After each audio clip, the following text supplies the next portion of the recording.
Daily is daily Vikings entertainment. You like that? 3, 1, 2, 3. We just want the Vikings to win a Super Bowl before we die. I will ride with this group. Seriously, man. Please. And away we go.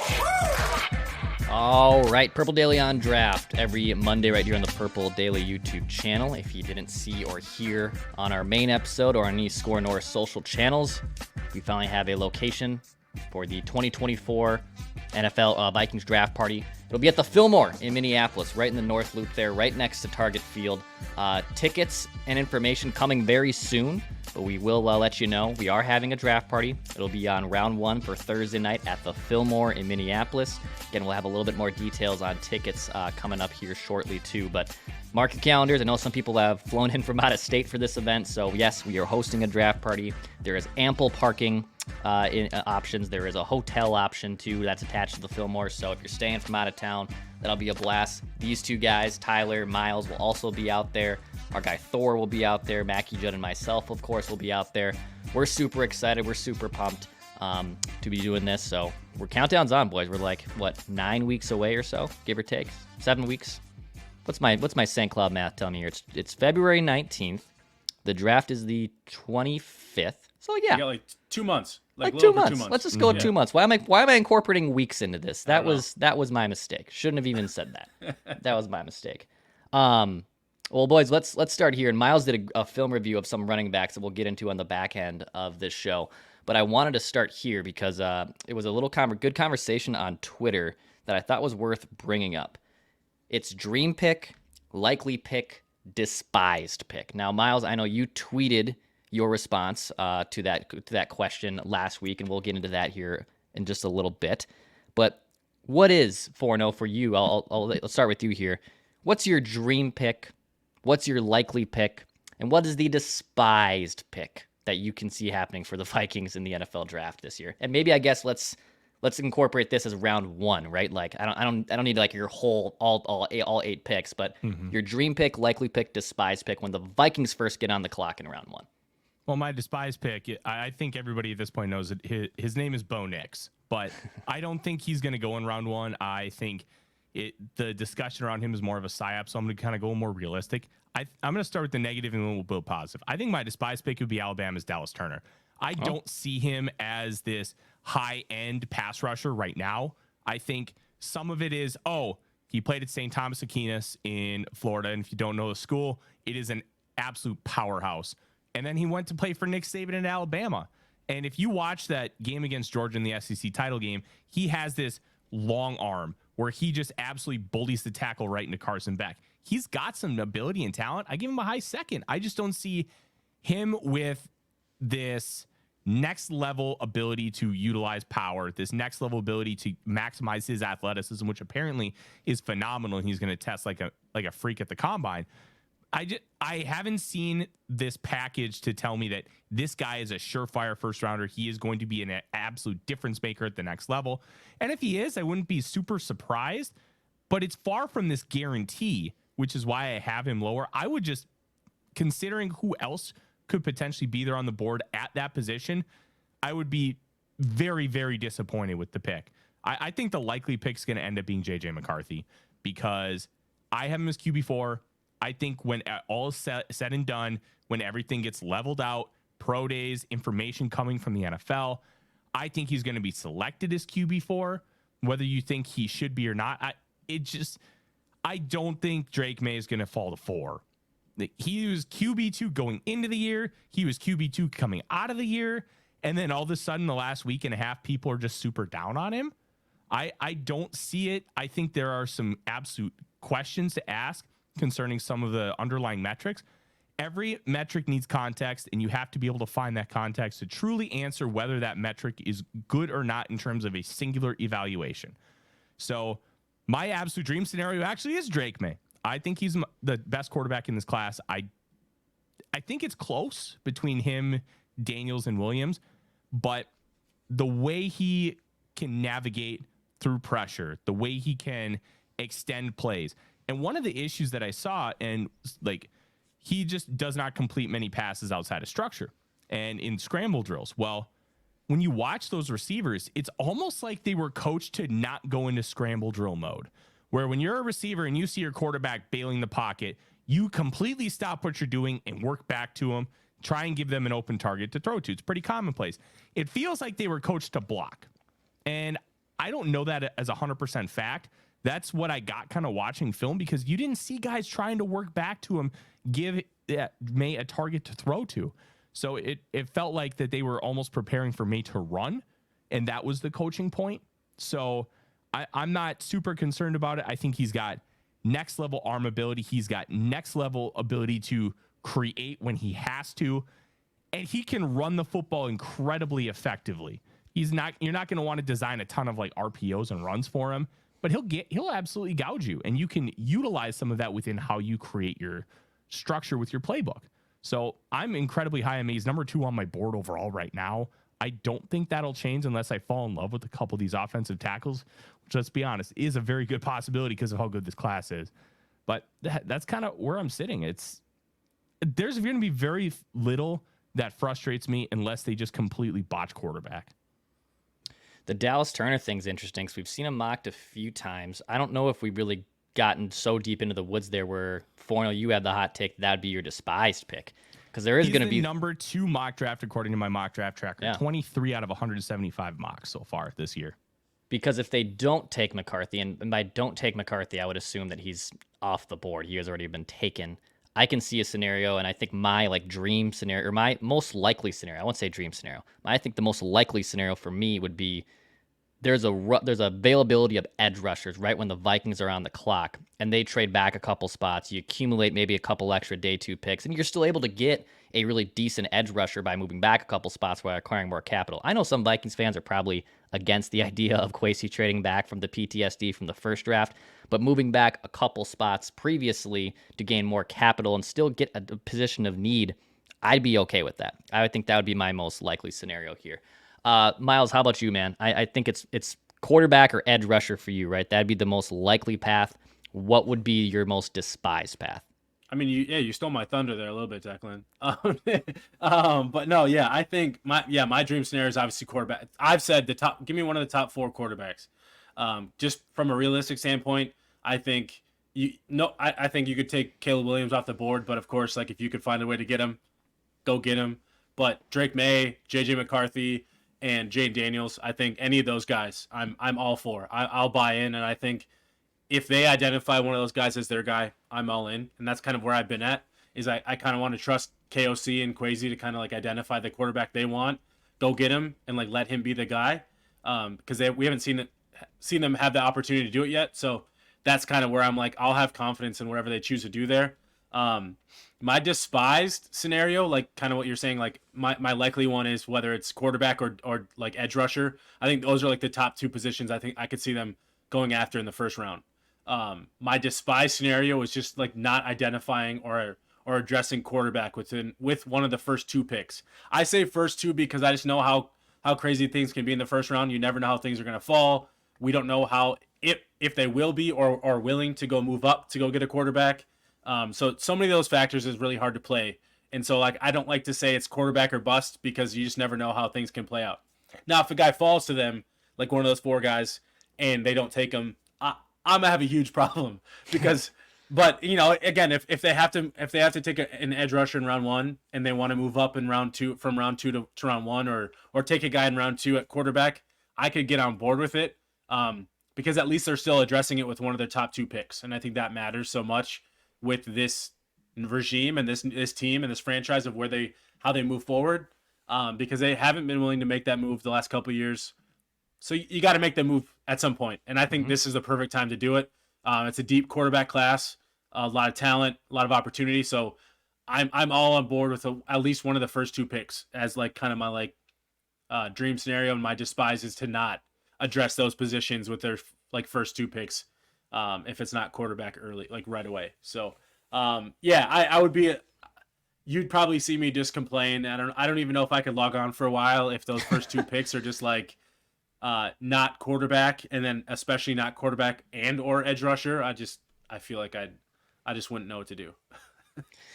So in a dream scenario, though, because I know you've been a big Jaden Daniels fan, is a dream scenario still Jaden Daniels trading up forward, or would Drake May be someone? And let's assume maybe Caleb Williams is off too. Is trading up for Daniels or May for you, Miles, the more of a dream pick scenario? I think it would be May because I think the way I think his ability to process quickly and make decisions quickly is something that they can get a little bit more within this offense of structure. I think May fits that better. And I think he does have that escapability and maneuverability. And as I hear Kevin O'Connell, I can't remember what show it was on, but he got asked like his ideal quarterback and like all these questions that, he always gets asked. He had mentioned Herbert as a guy that he just really liked. And Drake May has a little bit more of those like attributes as like a Justin Herbert attribute. He's got a really good arm. He's got maneuverability and escapability. He's big, physical, can run.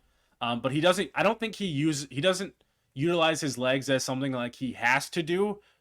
Or like as something he wants to go do. He does it because it's a necessity, and he just has the ability to do it. So that's what I really like about what Drake May brings to the table. And I think Kevin O'Connell and co. I really think they're going to identify May as like their top guy outside of Caleb Williams. I think he's going to be the guy that they identify and are going to try to go get. And then after that, I think it'll be J.J. McCarthy and Jaden Daniels. I don't know what order between those two, but I think Drake May is the guy that kind of fits what they would like their prototypical quarterback to be within the scheme and offense.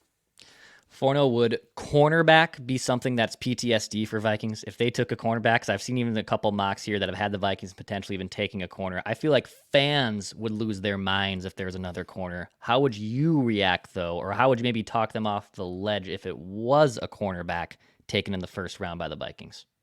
Yeah, just view this as a singular instance. Okay. This isn't the Rick Spielman era. This isn't making Mike Zimmer happy by taking the Mike Hughes and Mackenzie Alexanders of the world to really fortify the room. This would be, we've identified this as the best guy on the board and we're going to take him.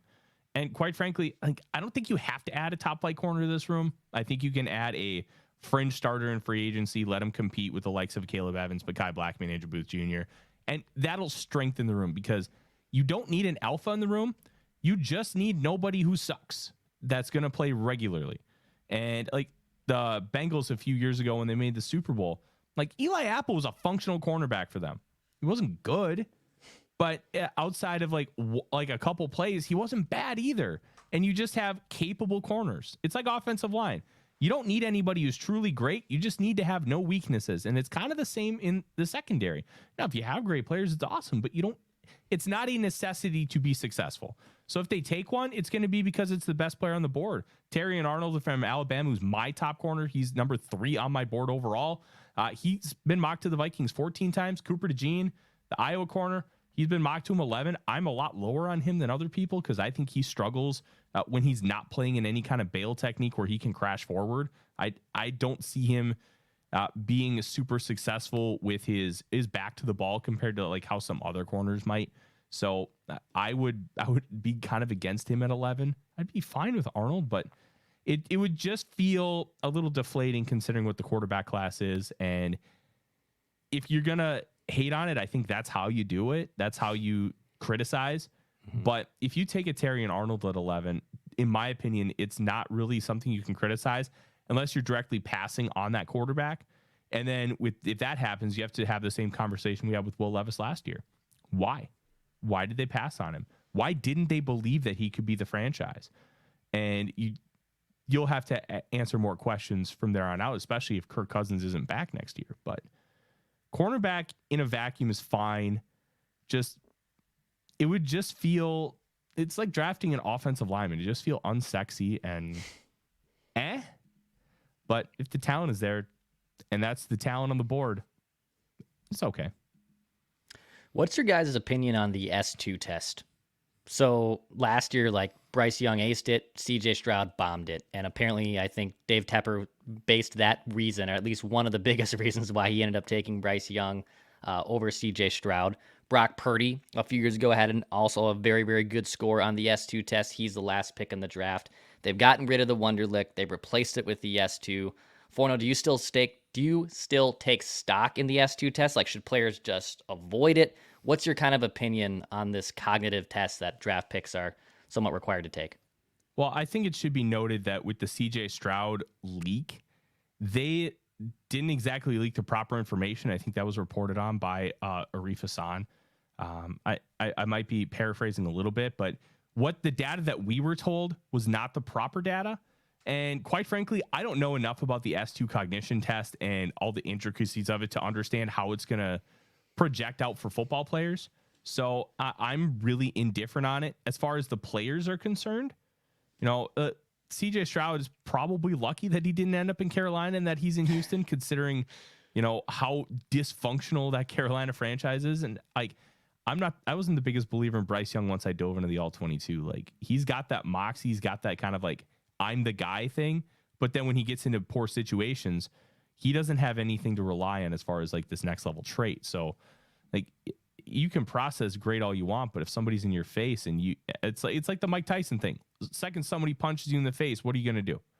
And he doesn't have that great arm or anything to be able to get him out of those issues. So I don't know enough about this to really have an opinion. I think it could be great.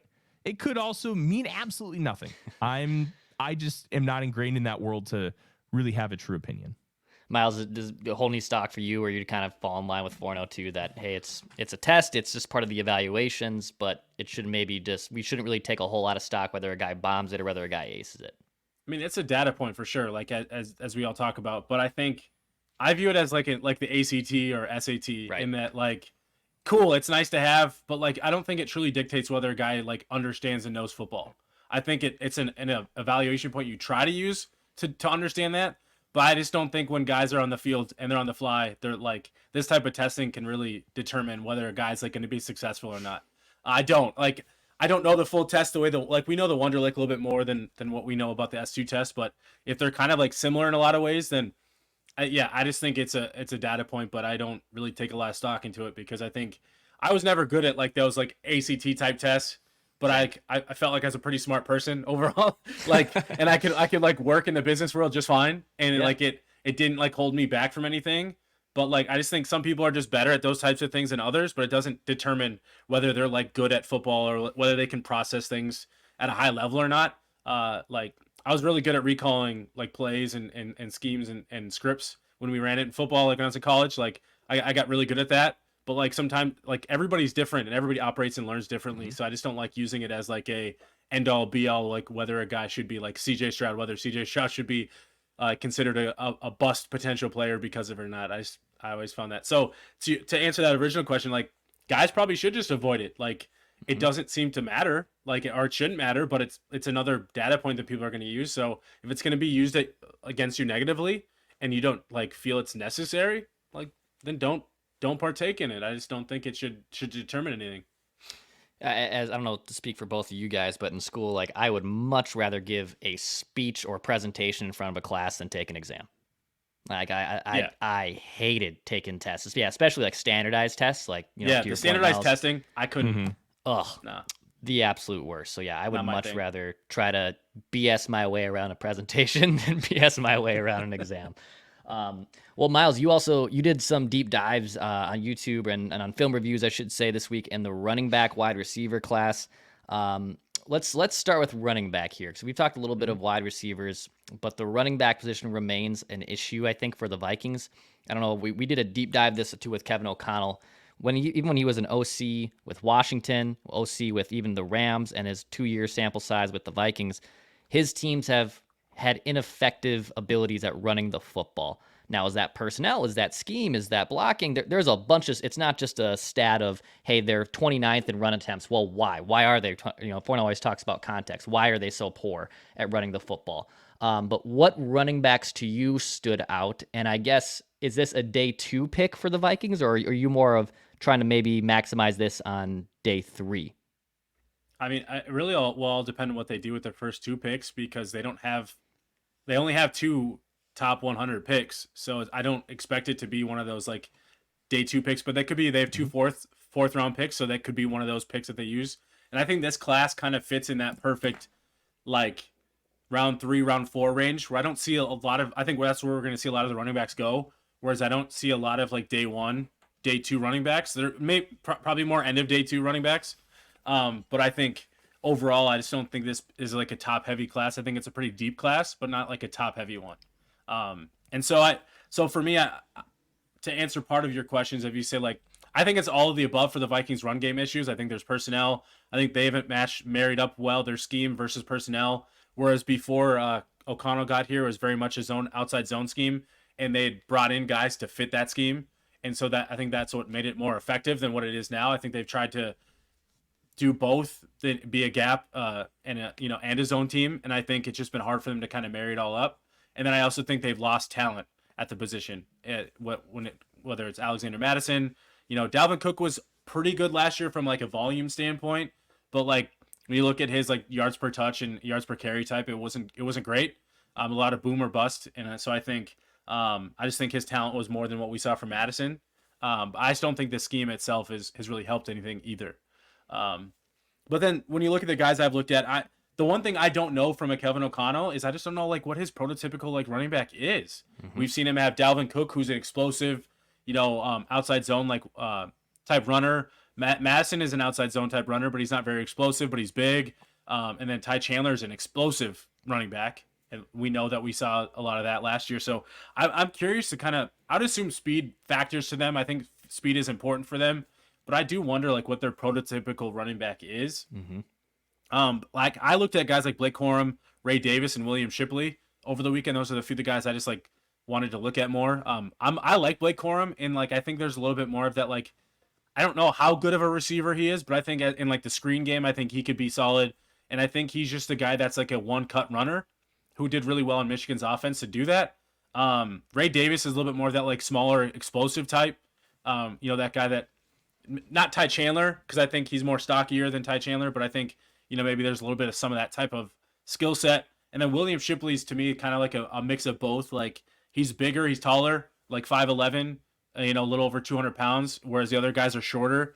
So he kind of has a little bit more of that prototypical size. But I'd be curious to see, like, I think he has a little bit more of he's a good receiver, and I think he could be like a one-cut type runner, a little bit more with some explosion, but I'm not, like I said, they kind of all three of those guys vary in like their skill sets, and so I'm really curious to see like what O'Connell, like what they really look for in their prototypical type guy. If they were to take one in round 3 or round 4, if they find a way to get a round 3 pick, like where they really view that guy, because all we've seen them do is take Ty Chandler and Dwayne McBride, and McBride's more of that bigger guy, but he's a 7th round pick, and Ty Chandler is that speed guy. So are they looking for complementary pieces, or are they like hey, we want one guy and we want to roll with him type? So those guys to me were ones that I thought were intriguing and could fit kind of what we do, just in different ways.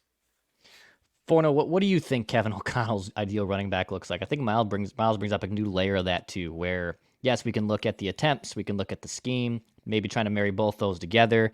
But what kind of running back do you think he likes, or what kind of running back would be a good fit in a Kevin O'Connell's type of offense too? I guess a little two-pronged question. I don't think he's necessarily shown his cards on what he truly wants from a running back, but I think it's very clear based on usage that he wants a running back with a more of a diverse skill set and who's not going to make catastrophic mistakes, which was one of the reasons why Ty Chandler just didn't get on the field more, despite being a more explosive runner, because in pass blocking, he would make catastrophic mistakes. You can't do that. And that's one of the big conversations about like some of these rookies getting on the field. You can't pass block on 3rd down. You're not going to get on the field because you're going to have to do that a decent amount. It's not just running routes. It's not just getting the ball. You have to do the dirty work. And I think that he's going to prioritize that. He's going to prioritize being able to take advantage of what's given to you. And however that may be, whether it's a cutback guy, where just get through the hole and then make something happen on the 2nd level and get to the 3rd level. That's what Madison couldn't do last year. If you were to combine Madison and Ty Chandler into one running back, that guy could make the Pro Bowl. But each of them lack a certain amount of something, which is preventing them from being able to do what they need to do at the position. You know what? His ideal running back might be a prototype of Cam Akers. Akers could do a little bit of everything, and he started to really come out of his shell and show some of that explosiveness that he, quite frankly, he had lost with that first Achilles tendon tear. And then now he's dealing with a second one. So who knows if he's ever going to get anything back. But it's one of those deals where we haven't been able to see enough from him. So we can only kind of hypothesize and try and figure out, hey, does he want this? Does he want that? I think that the biggest key here, he just doesn't want anybody who's going to make a catastrophic mistake. That's the only thing I can really read into it.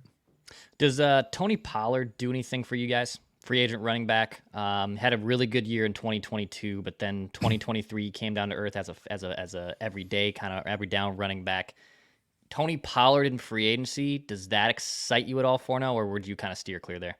No, I would go to Saquon Barkley and give him whatever he wants, within reason. Like, here's the deal with Saquon Barkley. People be like, "Oh, he's often injured." Yeah, he has had some nagging injuries. He had the torn ACL, came back last year, played really well, and honestly carried an absolutely disgustingly putrid Giants offense with massive injuries on the O-line, starting Tommy Cutlets, and their best receiver was Darren Waller. And outside of that, most people couldn't name one. He still somehow ranked 20th in yards after contact, and almost 80% of his yards were after contact because he just kept getting hit in the backfield constantly. He's an elite level talent at the position. He has elite level athleticism. He's got strength to be able to break tackles. I mean, they called him Saquad coming out because of his quads were Declan. They were basically the size of you. Like, this dude is somebody that could take the Vikings running game to the next level. And sometimes the whole advent of free agency outside of fair labor practice was with how teams use it. Sometimes you have to pay to fix a problem. And the Vikings have a running game problem because of the running backs. Just go get a good one. You're going to more likely than not have a rookie quarterback. So give him one more piece to be successful. You've got your bookend tackles. You've got two great receivers. Now you're going to have a great running back. And when Hawkinson comes back, a top 5 tight end. That's a pretty good baseline to allow a quarterback to get comfortable, allow them to be successful. Is it sexy to pay a running back 11, 12, 13 million? No. Does it make sense for everybody? Absolutely not. Does it make sense for a team with a rookie quarterback to pay a top 5 running back in the National Football League? Yes. The Colts have done it with Jonathan Taylor. The 49ers are doing it right now with Christian McCaffrey. Help out the future quarterback of the Vikings. Get the running back. Get Saquon Barkley. Well, that's a hot take for now. I don't think anyone really heard that much of Saquon Barkley's name to the Vikings. Miles, does that do anything for you? Would you steer clear of both those options? Would you rather just take one on the draft? But Tony Pollard, Saquon Barkley, does that fix the Vikings running back problem a little bit? I mean, I'm typically don't pay running backs type, but at the same time, I do agree to that. Like, there should be a varying level of like ability that they go get at the position, especially if you want to focus your offense around a rookie quarterback. You need that run game to be way better. Like, there's no way a rookie quarterback is going to survive in this offense if they have to shoulder the entire offense as a rookie or like into year 2. Like, they need to have that complementary piece in the running game to be more efficient. Because you can't, like, Kirk helped bail out this offense a lot because Kirk's an experienced quarterback that plays at a certain level. You can't expect a rookie to be able to do that. So I think they should maybe go out and go get a running back, but like maybe like a DeAndre Swift. I don't know if I'd pay, 12, 13 million per, but I think like a DeAndre Swift or even who was I looking at? Antonio Gibson has that like explosion. I'm not sure how Antonio Gibson fits because he's kind of a weird one. He kind of got phased out in Washington, but he's that explosive, bigger body back too. But I think he could maybe do well with a new change of scenery. And he's a really good receiver as well. He came out of Memphis as a receiver, kind of made that like opposite of Curtis Samuel switch where he was a receiver turning to running back, not a running back turning to receiver. But I think, any of those guys are all explosive, and I think they can both help. They can all help in the pass game as well. So I think giving a guy like that, who's in that like $5, $6, $7 million range, can help because you're probably gonna have to, whether you keep Madison or not. I think his money's guaranteed. Ty Chandler is still going to be around, so I think how they utilize the running back is going to matter as well, and how much. Because the one thing we know about Kevin O'Connell is, even if the run game's going, he always seems to default back to passing the ball, which I'm not against. I love passing the football, but like that's always his go-to is passing the ball. So like even the run game's rolling, he always gets away from it, and always goes to passing the football. So like with the Saquon Barkley, and you're going to pay him that much, you need to use him that much. And I don't know if I trust Kevin O'Connell to commit to the run game that much to make it worth it. But I think Barkley, obviously, like best guy in the open market. If you could get him at a reasonable price, I'm all for it. But I probably would rather go a little step below and pay that like second tier type running back because you're not going to utilize him as much as you would you'd like to if you're going to pay a guy like Barkley.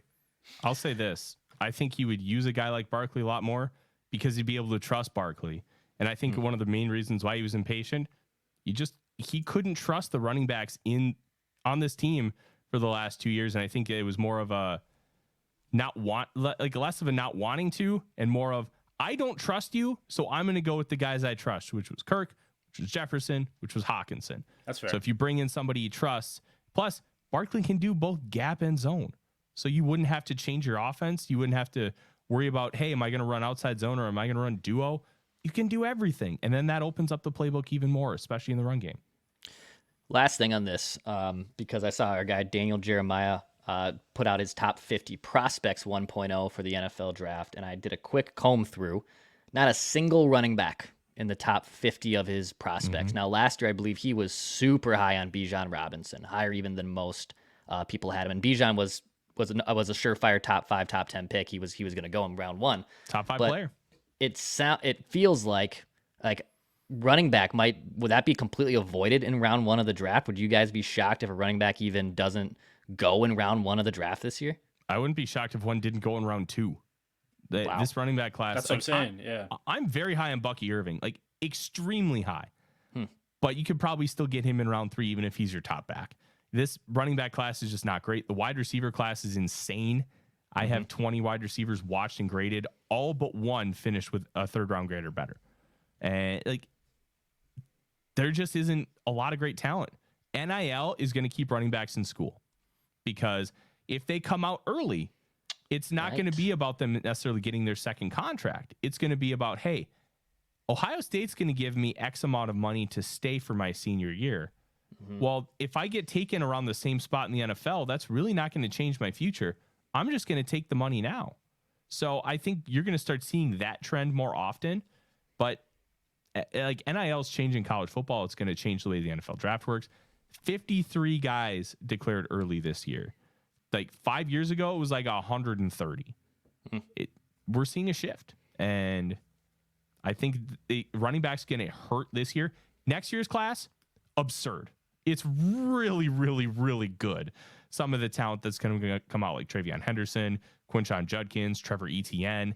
There's like 5 more guys that could compete for running back 1 next year. It's really, really, really good. But NILs are impacting this class. And at running back, because running back is a position in the NFL that obviously is being devalued, whereas in college we see how important running back really is and how they utilize it. That guy can make so much more money, not maybe so much, but enough money to make it worth staying in college and being the guy rather than having to go to the NFL as a 3rd, 4th round pick and be a complimentary piece where they can go be the guy in college and make a couple $1 million. So I'm all for it. Yeah, really, really interesting stuff. It's probably going to do it for us here on Purple Daily on Draft. We'll have more mock drafts, too, coming up. No mock draft on this episode, but we'll have future mocks, obviously, right here on Purple Daily on Draft. And, yeah, mark your calendars. April 25th, the Purple Daily on Draft, or Purple Daily Draft Party. I could call it the Purple Daily on Draft Party. I don't know if Mackie and Judd would be huge fans of that. But you can meet Tyler, you can meet Miles, you can see them and hear them in person. Thor will be there, too. Go check it out. We'll have more ticket information coming in the coming days. But for now, circle your calendar. Go to the Fillmore's website, too, to get a little bit of a look-see of what that place is. It's a great concert hall. It's got a great bar and restaurant, too, attached to it. We're super, super pumped for that here in a couple months. Hit that subscribe button. Daily Minnesota Vikings entertainment. This is Purple Daily on Draft.